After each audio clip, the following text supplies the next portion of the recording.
slide should show, I guess, if you can see the slide.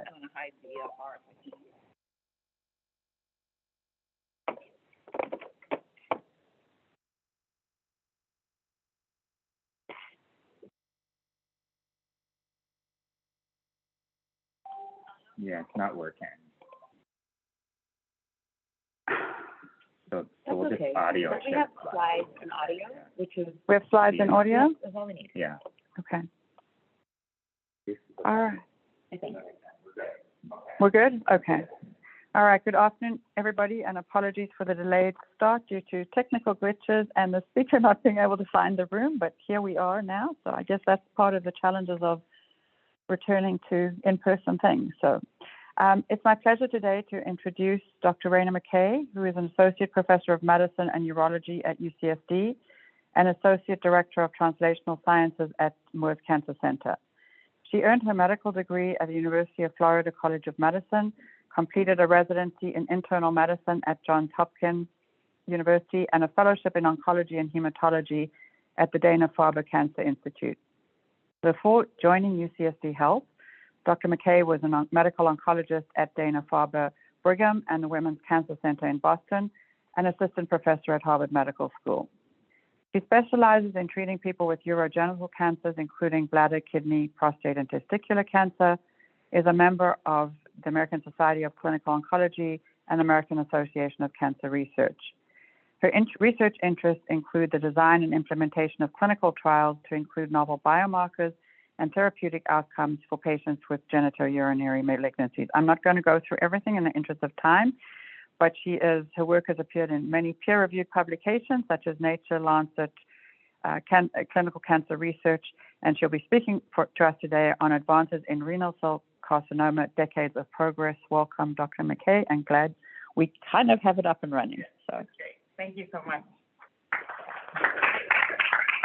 Really appreciate the kind introduction, so we'll dive right in.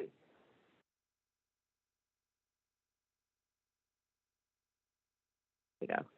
So we'll go through advances in renal cell carcinoma, decades of progress. These are my disclosures. And renal cell carcinoma is a very common malignancy. It's actually a top 10 malignancy in both men and women.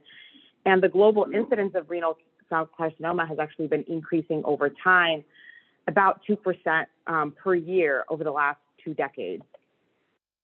The evolution of renal cell carcinoma classification has really evolved over the last several hundred decades. The first reported case of renal cell carcinoma or renal cell cancer or renal tumor was in 1613 by a German physician. And in 1883, Paul Grawitz called these tumors hypernephromas, and it was actually an erroneous classification and probably still percolating through medical books and literature. You may hear the term a Grawitz tumor, and that actually refers to the tumor originating actually from the adrenal gland, which in fact is not the case with renal cell carcinoma. These are actually renal parenchymal tumors, and the appropriate classification and the first kind of designation of something as a renal cell carcinoma was in 1951. That's when the first term renal cell carcinoma was actually coined to really highlight the origin coming from the kidney. And renal cell carcinomas are a diverse group of malignancies. The most common subtype is clear cell RCC, which accounts for about 75% of all renal cell carcinomas. And then the variant histologies include a multitude of either papillary, medullary, chromophobe, translocation RCC. Sarcomatoid dedifferentiation can occur in all of the different subtypes and is associated with more aggressive disease. And with each iteration of the World Health Organization renal classification, this list of renal tumors is ever expanding.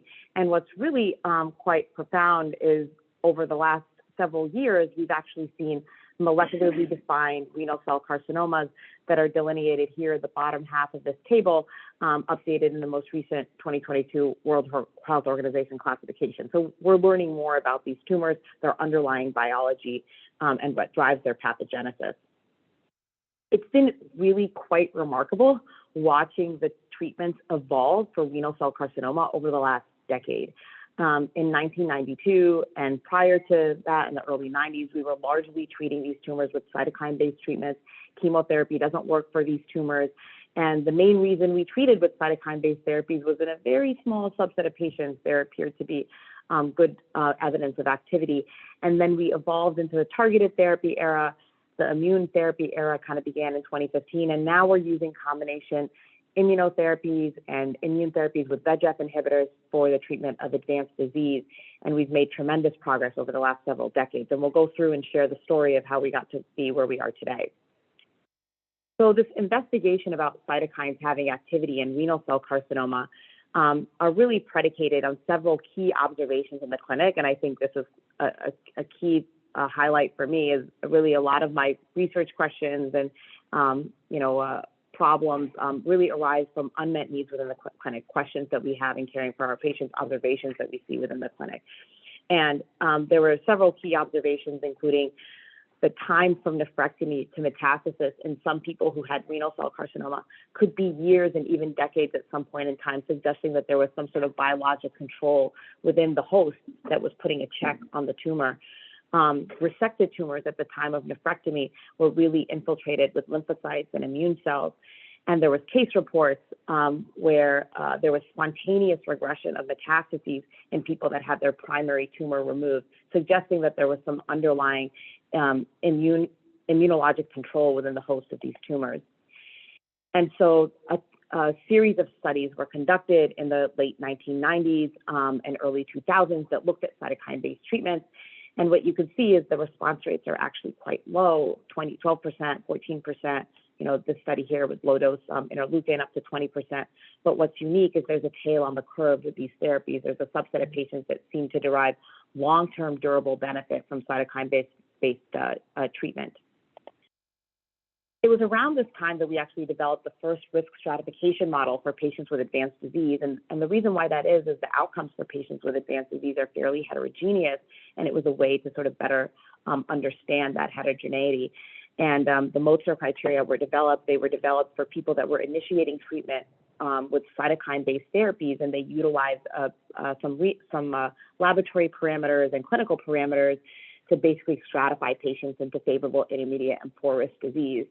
And this was really important in understanding the heterogeneity of these patients, particularly in the context of clinical trials. What's really unique to understanding the pathogenesis of renal cell carcinoma is an understanding of von Hippel-Lindau syndrome.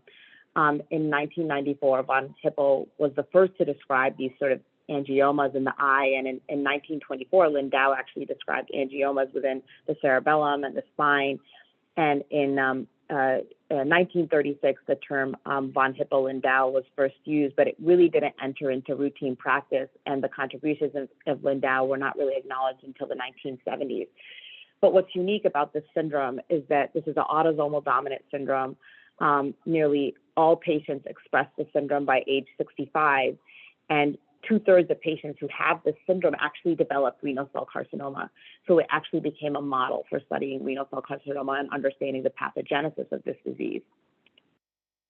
And a landmark discovery in the early 1990s, in 1993, actually, this landmark paper published in Science actually identified the von Hippel-Lindau gene that's actually associated with the pathogenesis underlying von Hippel-Lindau syndrome. And, from then it was actually off to the races with the introduction of targeted therapies and strategies that actually target the VEGF pathway for patients with renal cell carcinoma. And what's really striking in renal cell carcinoma, we're going to talk about this throughout the talk, is that the way we treat renal cell carcinoma today has really been predicated on Nobel Prize level science that has driven our treatment options for patients today. Von Hippel-Lindau is a critical protein that is in charge for controlling HIF protein within the cell. And under neurotoxic conditions and under conditions where there's functional VHL, HIF that's within the cell is actually ubiquitinated and targeted for proteasomal degradation. But in the context of hypoxia or pseudohypoxia, where a tumor may have a mutation in VHL, which is what happens in about 90% of clear cell RCCs, HIF accumulates within the cell, enters into the nucleus of the cell, binds to these HREs, and results in a lot of angiogenesis, cell proliferation, cell survival, transcription of genes that are associated with underlying pathogenesis. And so targeting this pathway really became critical in RCC. And so this actually was the work that led to the first, one of the first TKIs to actually get approved for renal cell carcinoma, sunitinib, which really was the backbone of therapy for frontline renal cell carcinoma up until 2018, was discovered through a screen of indolin 2-1 analogs, and it was really based on its ability to potently and selectively inhibit various receptor tyrosine kinases, particularly VEGF, that it actually entered into the clinic. And this landmark paper that was actually published in 2007 demonstrated the improvement of sunitinib over the then standard, which was really didn't really work very well, interferon. And this drug was actually approved in 2006 and became the gold standard treatment for RCC. This drug was actually approved based off of improvement of response and PFS, not necessarily because of improvement in overall survival, really because we didn't have much treatment for patients with kidney cancer back then. I'll highlight the story about bevacizumab because I think this is a story that's very near and dear to us here at UCSD with the work that's been done by Napoleon Ferreira. So in 1941, Geo Falkman was one of the first individuals to actually propose that stopping angiogenesis might control cancer growth. And Ferrara, when he was a scientist at Genentech, actually was the first to isolate and clone VEGF and actually developed, did the preclinical work of inhibiting VEGF, demonstrating that actually inhibited tumor growth, and then actually developed bevacizumab, which was a rationally designed monoclonal antibody against VEGF. And it was the first FDA-approved therapeutic to target angiogenesis. The first approval was for bevacizumab in colorectal cancer. And this drug was also tested in renal cell carcinoma and was actually approved for the treatment of renal cell carcinoma in 2007. There's other pathways that are important in renal cell carcinoma, including the mTOR signaling pathway. mTOR was discovered in 1994. It initially had various different names that were out there before it was actually given the name mTOR. And this landmark study tested temsirolimus, which is a mTOR inhibitor, and demonstrated efficacy. And what's unique about this study is it was one of the first studies to actually enroll patients with non-clear cell RCC that had tumors that weren't necessarily driven by VHL and enrolled patients that had poor risk disease. And it was actually the first mTOR targeting agent to be approved by the FDA. And it was around this time that we actually now developed a second prognostic model. That first prognostic model that I shared with you was developed during the cytokine era for patients initiating TKIs. Now that we're transitioned, or patients initiating cytokines, now that we transitioned into the utilization of TKIs in the clinic, a new model was developed, the IMDC model by Dr. Danny Hang, and it demonstrated, it included various laboratory parameters and clinical parameters, and was utilized for patients that were starting TKI-based therapy. And there have been a series of phase 3 trials that have looked at the activity of VEGF-targeted agents in patients with RCC. I've broken this slide up to highlight the frontline studies on the top, the second and third line studies on the bottom, and you could see the clear activity of these agents, response rates in the first line setting on the order of 30%, the PFS ranging anywhere from 9 to 10 months. And I think it's really important to level set because as we talk about sort of the progress that we're going to make on this is sort of what the standard was back then. The overall survival with TKI-based therapy was on the order of about 2 to 2.5 years, based off of this treatment. And this is the data for the mTOR-targeted therapies. They are not associated with as high of objective response rates. The response rates are really actually quite low in the context of these studies, less than 10% on average, and PFS ranged on the order of anywhere from 3 to 9 months. So not great, but still able to control the disease. So cabozantinib, the story about cabozantinib is really quite interesting, and cabozantinib is a next generation VEGF TKI that in addition to targeting VEGF, actually also targets c-Met, and c-Met is known to be a mechanism of resistance to classic VEGF inhibition. Additionally, it has an impact within the tumor microenvironment as well. And cabozantinib was first approved in 2016, actually 2015, based on the METEOR study. And what's unique about this study is all of the data that I've shared with you thus far, none of the studies had actually demonstrated improvements in overall survival, though patients were doing better. They had better responses. They had delayed time to progression. This was the first agent that actually improved all three efficacy parameters of objective response rate, PFS, and overall survival, and really became a new standard in the refractory setting for patients with advanced disease. I'll highlight here the results of the Cabo-Sun trial as well. The Meteor trial was looking at this agent in the second-line setting. The Cabo-Sun trial was looking at this agent in the front-line setting. This was a trial that was actually conducted through the NCI cooperative groups, testing cabozantinib against the then gold standard sunitinib, and actually demonstrating improvements in efficacy in the front-line setting with cabozantinib. And lenvatinib is also on the same level as cabozantinib. It's a second-generation VEGF TKI. What's unique about lenvatinib is unlike cabozantinib, which blocks c-Met, this agent actually blocks FGFR and also targets mechanisms of resistance to classic VEGF. Its approval was actually predicated on a small phase 2 study with just 150 patients, and it was approved in with combination with everolimus.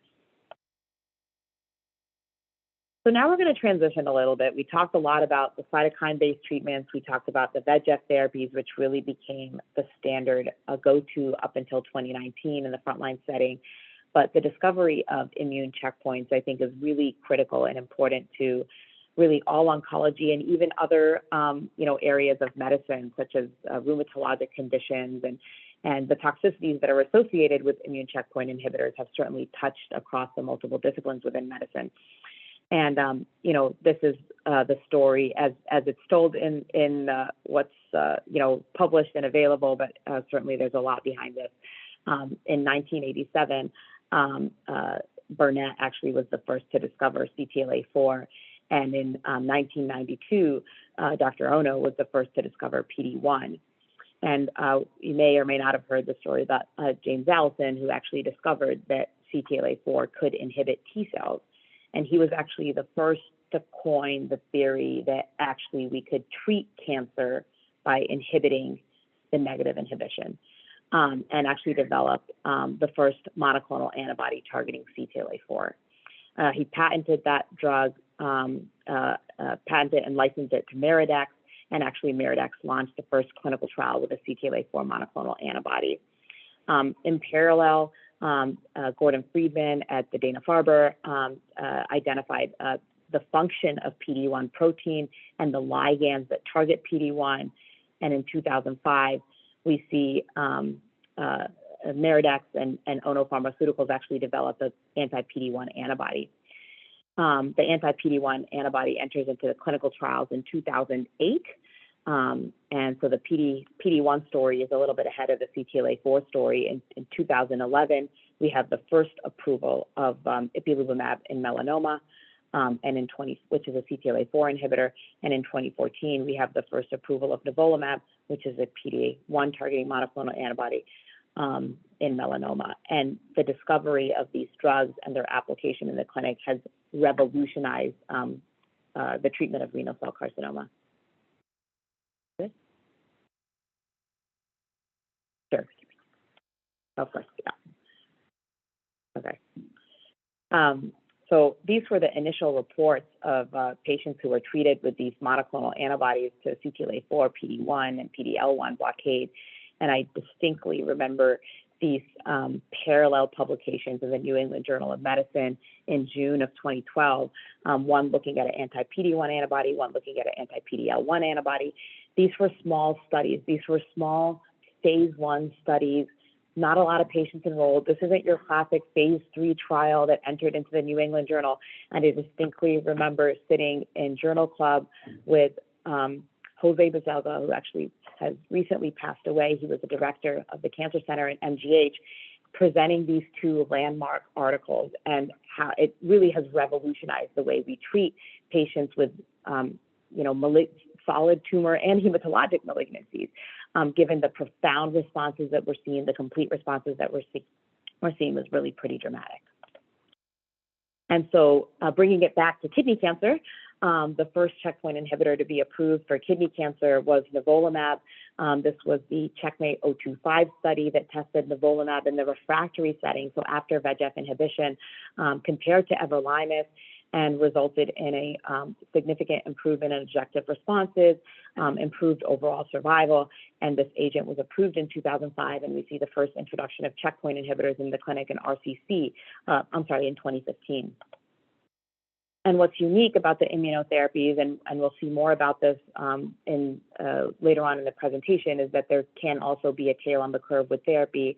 It's not dramatic, but there's 5 to 10% of patients that derive long-term benefit. Now, this is with single-agent nivolumab in the refractory setting, and we see this tail emerge. And I'll highlight here the first approval of checkpoint blockade in RCC was, again, predicated on Nobel Prize work. Dr. Ono and Dr. Allison were awarded the Nobel Prize in physiology and medicine in 2018 for their discovery that cancer therapy by inhibition of negative immune regulation can lead to therapeutics in the treatment of oncologic malignancies. And so now we're building on the story. We have VEGF inhibitors that have demonstrated efficacy. We have single-agent immune checkpoint blockade. And the Checkmate 214 trial was really a landmark study that actually challenged the frontline dogma in renal cell carcinoma.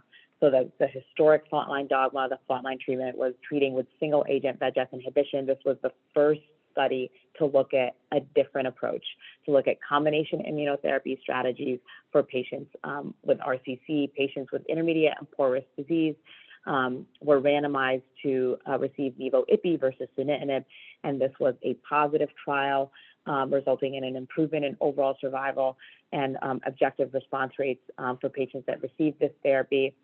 And, I think the discovery of, I want to go back a slide, actually. The discovery of nivo-ipi and its introduction into the clinic has really changed the way we treat renal cell carcinoma. Now, I can't even remember the last time that I prescribed sunitinib because of the approval of these combination therapies. So nonetheless, we also have demonstrated now that immunotherapies and VEGF inhibitors actually have activity in renal cell carcinoma, and taking these basic oncologic principles, the rationale was there to actually combine these drugs together in the clinic. And I apply this thinking a lot to looking at clinical trials and the introduction of new therapies into the clinic. Basic principles, distinct mechanisms of actions of the agents that you're combining. Each of the agents demonstrates some single agent activity, and they have limited overlapping toxicities. And, as we're thinking about introducing new combinations in the clinic, I think these principles really are important. So the thing about VEGF and VEGF is VEGF actually is immunosuppressive. VEGF induces an immunosuppressive TME, it interferes with dendritic cell maturation and suppresses T cell priming, and actually induces T cell exhaustion. So there's rationale from an immunologic standpoint to combine a VEGF inhibitor that blocks all of this with an immune agent. And so we talked about Checkmate 214. On the heels of Checkmate 214 was a series of studies that looked at IO combined with VEGF in renal cell carcinoma. These are all the studies that are highlighted in red here. They took, combination VEGF TKIs with a checkpoint inhibitor, all in the frontline setting, and they were all comparing against the then standard of which is sunitinib. And what's unique about these studies, a lot of us want to sit and compare all the data head to head and look at it and kind of tease it apart. These trials were all different. They enrolled different patient populations. The percentage of patients that had favorable risk disease varied between the trials. Our clinical practice at the time that nivo-ipi entered into the clinic was also evolving. Historically, we used to do nephrectomies on all patients with upfront advanced disease, and we began to move away from nephrectomy given the results of several landmark studies, Carmina, third time. And this is important as we think about looking at complete responses with these therapies. If people have a large intact renal primary, they're unlikely to get a complete response on imaging. So I think it's really important to think about the demographics of the patients that were enrolled in these trials as we think about the efficacy. And here is sort of our heavy-hitting efficacy slide. When I think about the VEGF-IO combination, and I have somebody before me in the clinic, I think about the short-term gains. The objective response rates are really, really high. The primary PD rate, meaning the patient's just not going to respond, is really, really low. The PFS is really profound. But there's limited data regarding the long-term durability of these regimens. When we look at nivo-ipi and the IO-IO combination, the Achilles heel of nivo-ipi is that the primary PD rate is about 20%, just under 20%. And right now in the clinic, we don't actually have a biomarker, a negative selection biomarker, to help me identify who's not going to respond. But what's so great, the flip of that, is that 1 in 5 can have a long-term durable remission. So the 60-month landmark PFS is at 30%. So around, it's not exactly 30% when you actually look at the raw numbers, but around 1 in 5 patients 5 years out from their primary treatment are still in a state of disease response, haven't progressed, still alive, and many of them may actually be off of therapy. And so how do we get to that holy grail? So here is this, the nivo-ipi is associated with a durable response. And I think when we look at these progression-free survival Kaplan-Meier curves, I just draw your attention to the plateauing of the curve really kind of happening right around 18 to 24 months. And we see it holding steady right around 30%, even with longer-term follow-up data. These patients are not progressing, they're not dying, they're remaining on study. And so, how do we maximize that? We do see a durable benefit with IO-VEGF, but I would question whether there's a true tail on these curves. I think that these trials are a little bit behind the 214 data. We have a lot more long-term follow-up data from 214, but there's a question about whether IO-VEGF is associated with long-term durability. And what's really been exciting about these IO agents in the clinic is actually we are now developing new endpoints that are clinically meaningful for patients, such as treatment-free survival. The way that 214 was designed is that patients get their first 4 doses of nivo-ipi, and then they go on to get maintenance nivolumab. And the toxicity tends to be the highest during the time that they're getting their induction treatment. The trial was designed in a way that if somebody had a bad toxicity during nivo-ipi, they were mandated to discontinue all therapy. They didn't have to go off the trial. They could still stay on the trial and still be followed until something happened to them, but they had to discontinue. So there was a subset of these patients that developed the toxicity, they stopped treatment, but then they never progressed. And so Meredith Reagan, who's a phenomenal statistician at the Dana-Farber, developed this new endpoint of treatment-free survival that could be looked at to better understand how a patient spends their time when they're on a study or enrolled in a trial. And I think this is something that's clinically meaningful for patients because they're off therapy, in a state of response, alive. And what's really key is that they have treatment-free survival without toxicity. And that's, again, sort of the holy grail that we all strive towards in oncology. And this is sort of demonstrating the data in 214 that nivo-ipi is associated with greater treatment-free survival than sunitinib. And then what about, patients with sarcomatoid RCC? We talked a little bit about biomarkers. We're going to talk a little bit about them a little bit later in the talk, that we don't really have great biomarkers for selecting patients for therapy, particularly IO-based treatments. But one of the landmark biomarkers that has actually been identified over the last several years is patients having sarcomatoid differentiation. It's something that's identified on pathology and has been associated with profound responses to IO-based treatments. Objective response rates greater than 50%, complete response rates with nivo-ipi of up to 20%. These patients did very poorly historically. I'll show you the data here. And again, looking at these Kaplan-Meier progression-free survival curves, the tail on the curve here emerges much earlier, between 9 and 12 months as opposed to 18 to 24 months, as I showed you previously. And instead of hovering right around 30%, it's hovering right around 50%. These patients do profoundly well with IO-based treatments. And what's striking is how poorly they do with VEGF TKIs. The progression-free survival for sunitinib is 5 months with these patients with that regimen. So this has actually become a biomarker that's now used for selection of IO for patients with renal cell carcinoma. And so why do these patients do differently across these trials? I've spoken a lot about the heterogeneity for patients that are enrolled in these studies, the favorable risk patients, intermediate risk patients, poor risk patients, they do differently. And there's been some very elegant work that's been published, work from a phase 2 and also phase 3 trial that we'll talk about, that actually looked at a 2-drug regimen that's not really used in the clinic, atezolizumab and bevacizumab, but what they did in the context of this trial was look at transcriptomic signatures for patients that received IO VEGF therapy and identified 3 significant gene signatures that were actually associated with response to therapy. So an angiogenic signature, T effector high, myeloid inflammation low signature that would suggest response to IO therapy, and a T effector high, myeloid inflammation high signature that associated with resistance to IO.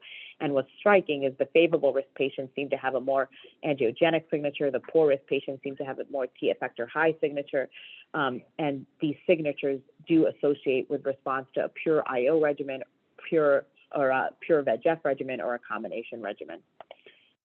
And what's unique about those sarcomatoid patients that I told you about a little bit earlier is they really seem to be primed for this T effector high signature. They have more PD-L1 expression, and their tumors are associated with, T cell signaling, cytokine signaling that you can see that's demonstrated here. So I told you about the Achilles heel of IO being that the primary PD rate is about 1 in 5. And IO VEGF is really associated with really great short-term gains. So how can we meld the two together? How can we get those short-term gains and also get those long-term gains together? And so COSMIC 313 is one of the first modern-day studies that takes that backbone of sunitinib, that removes that backbone of sunitinib, because now sunitinib is no longer standard of care. The new standard of care is IO combination therapy. So we have a control arm that's a modern-day control arm with nivo-ipi, and looks at adding a TKI to that. So can we win in the short term, and can we win in the long term by combining the two strategies? This trial only enrolled patients who had intermediate and poor risk disease with a clear cell component. And again, I'll compare it across the other trials, but what's unique, it's going to be difficult to compare this study across the other studies because it enrolled a really distinct patient population. 0% of patients that enrolled on this trial had favorable risk disease. So the numbers aren't going to be inflated like when we look at the other studies, because 0 patients had favorable risk disease. 65% of patients had a previous nephrectomy, meaning 35% had their large renal tumors still intact. And the number of patients that had sarcomatoid features, which would prime somebody to respond to IO therapy, was actually quite low. So as we interpret the efficacy data, I think we really need to understand this patient population and where it fits with these other studies. And this was a positive trial. It actually did result in an improvement in progression-free survival with triple therapy over the doublet of nivo-ipi. And additionally, objective response rates were higher, 36% compared to 43%. The primary PD rate was lower. We dropped that down from 20% to 8%. But I think one of the biggest, concerns about this regimen has been the toxicity. And are we trying to do too much by trying to give everybody everything all at once? Are we not actually able to give either of the therapies effectively? And so the average daily dose of cabozantinib for the triple arm ended up being 23 milligrams compared to 36 milligrams. A subset of patients,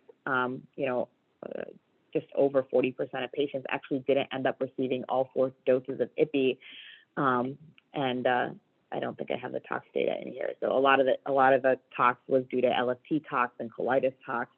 And so, are we compromising the efficacy because we're not able to get the therapy in, or because we have to stop the therapy? So there's still long-term follow-up data from this trial that's ongoing. We haven't seen overall survival data yet, but I think we need to get more data before we think about implementing a therapy like this into clinical practice.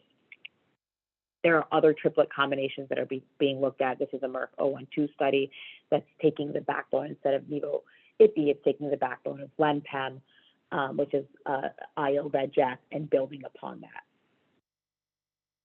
And what I want to highlight, this study that I just showed you, the 012 study, includes a novel agent called belzutifan. Belzutifan is a HIF-2 alpha inhibitor that's recently FDA approved.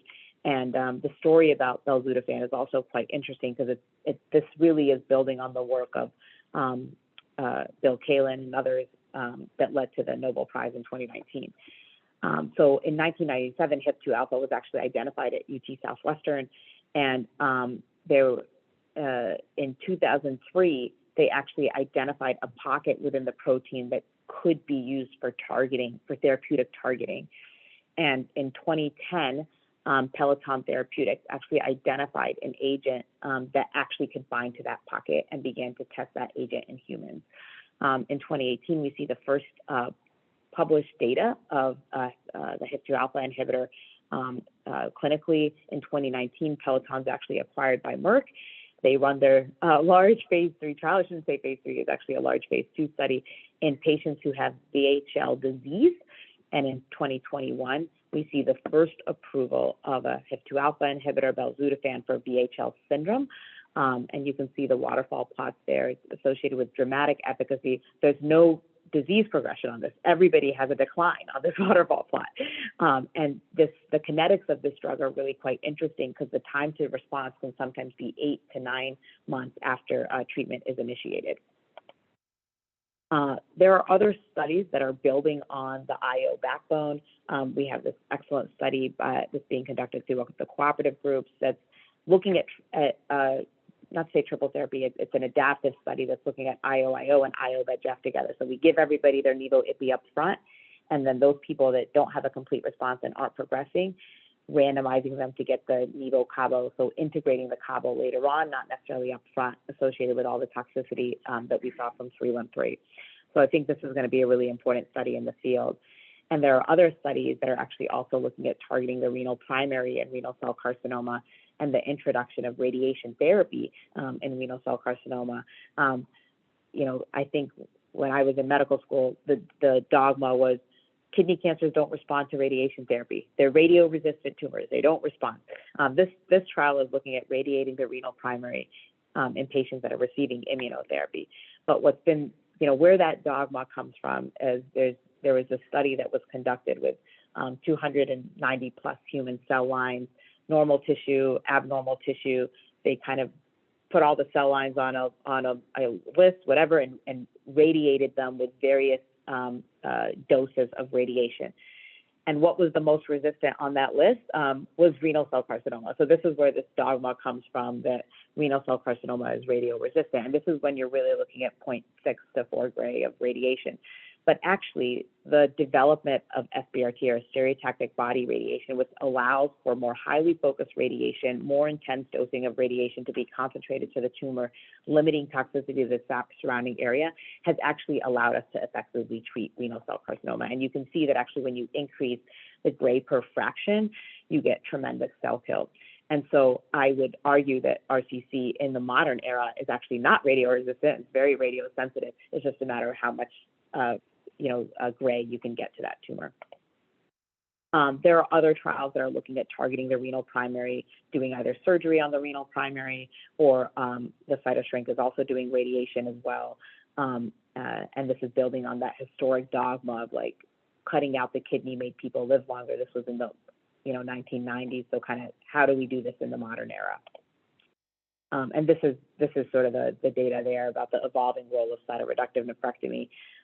In the cytokine era, there were landmark studies that demonstrated that we can actually make people live longer, even if they have metastatic disease and we cut out their renal primary, they do better. In the targeted therapy era, the Carmina trial and Surtime trial actually challenged that dogma. These trials were really negative trials that didn't really demonstrate that cytoreductive nephrectomy improved outcomes. They were fraught with bias because if a surgeon and a patient wanted to have their kidney out, they wouldn't enroll on a trial where it was a flip of a coin if they were going to have their kidney out. So there was a predilection that these were very high-risk patients, that they had high tumor burden and were really poor risk. In the IO era, we don't yet have the data. The trials that I just showed you are going to really help provide that information. We're slowly trying to move into more biomarker-based studies. The Bionic trial was testing a personalized strategy in renal cell carcinoma. And why I highlight this trial is not so much for the results of the trial, but rather to demonstrate that we can do this. We can apply gene signature scores and use this information to allocate patients to therapy and look at differential outcomes based off of an integral biomarker. And these are the signatures that I had highlighted previously. This is the signatures from the Emotion 151 trial, and the OPTIC trial is utilizing those signatures to look at whether patients will respond better to IO-IO or IO-VEGF based on the signature that they have. And so really over the last several decades, we've made tremendous progress. The overall survival during the cytokine era was less than a year for patients with renal cell carcinoma. During the targeted therapy era, I showed you it was just over 2 years. And now with IO combinations, the median overall survival, is 58 months. That means there's 50% of patients that are living well beyond that. And there are some patients that can even be cured with IO-based combination therapy. So it's really been tremendous looking at these discoveries over the last decade. And as you can see, all of these discoveries were really developed by better understanding RCC tumor biology and applying that into the clinic. We still have a ways to go, and hopefully there's going to be new treatments and biomarker-based strategies that will allow us to better optimize our therapies. Thank you.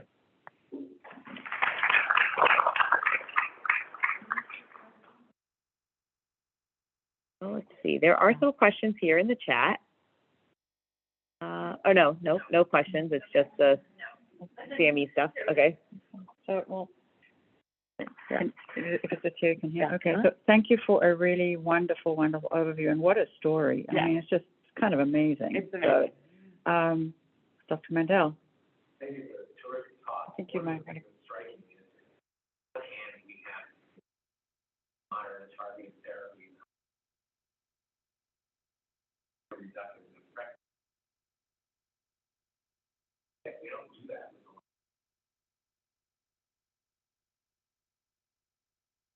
So I think it has been looked at in other cancers and has really kind of floundered. And I think RCC is pretty unique because it's an immunologically driven tumor. And like I shared with you at the very beginning of the talk, there's case reports of tumor regression with removing of the primary, even in people who have metastatic disease. There's something unique about RCC.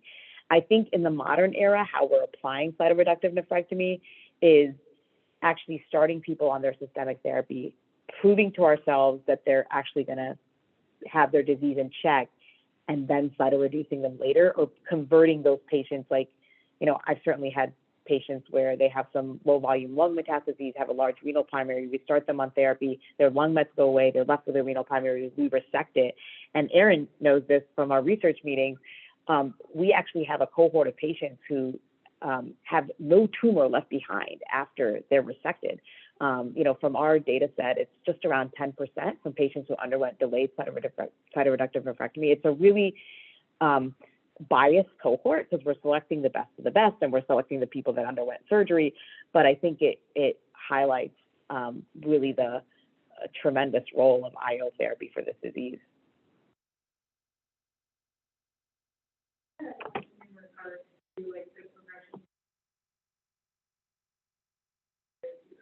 Mm-hmm.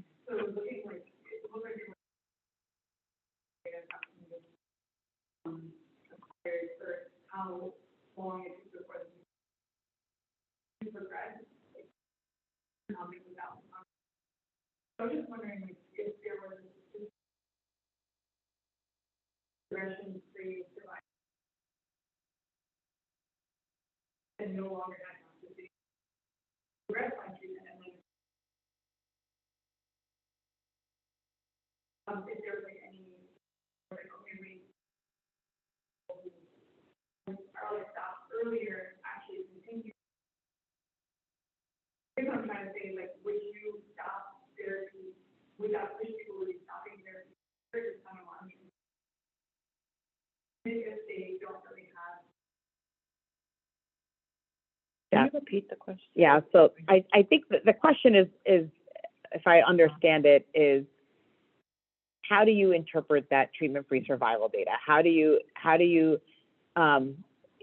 or is there, or maybe you want to repeat your question because I know it was a long-winded question.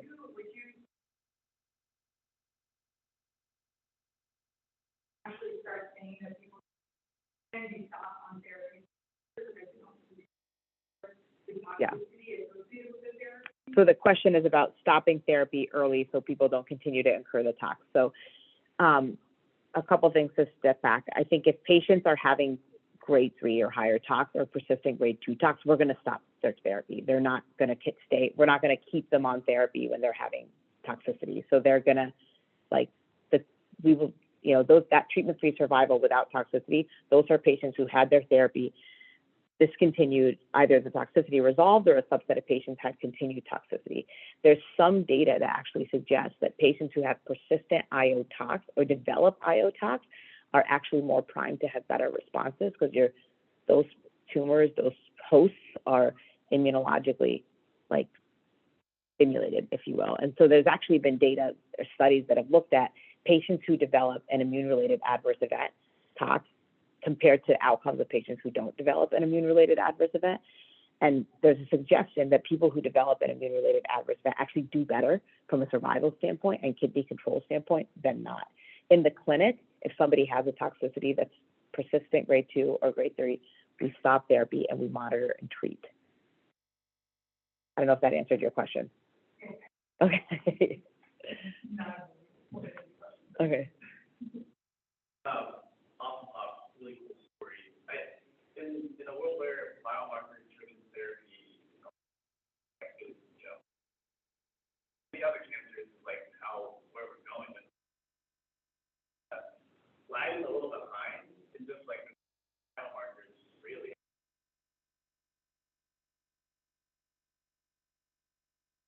Twofold question is, why are there not better biomarkers for RT?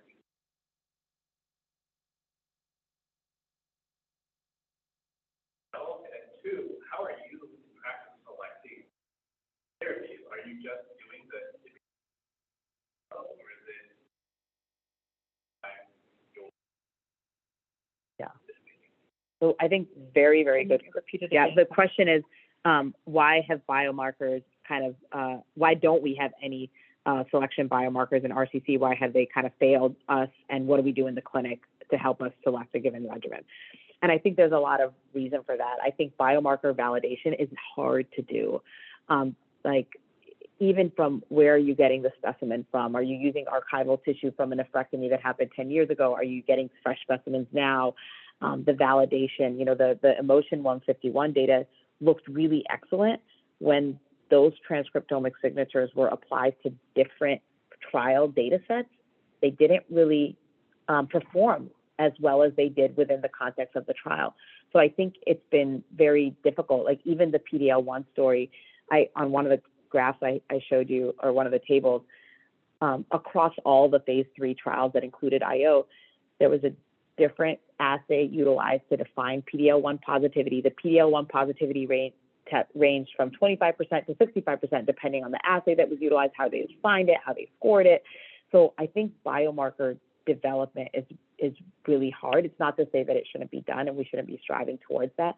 It's just difficult to find something that you have like so much certainty with, I think in the clinic, what I use is a lot of the clinical parameters, the burden of disease, extent of disease, their IMDC risk stratification. And quite honestly, the big question that I ask myself is, do I have the luxury of playing the long game or do I have to play the short game? Is your disease so bad that I need to get it in check right now and I'm not going to have a second shot at goal? Or do you have a little bit of wiggle room? If you've got a little bit of wiggle room, most people want to play the long game. They want something, even if the number is low, they want something that's going to be associated with long-term durable remission. But if I can't risk you having that 1 in 5 PD, then I'm giving you an IO VEGF. I think we'll just do one. Okay, last one. Okay. Let's do one from the chat. For those with VHL gene, are there any advances in gene therapy to address that? There are CAR T cells that are actually being developed, CD70, CA9 CAR Ts, particularly for those patients that have clear cell RCC. We're still a long ways to go with, CAR T cell genetic engineering, I guess you will say, but certainly being tested. Thank you. Thank you so much. That was really wonderful. Thank you to the small audience for your great participation, and to those online, we apologize for the technical delays, and thank you all for joining, and please join us next week. Thank you, Dr. McKay. That was wonderful. My pleasure.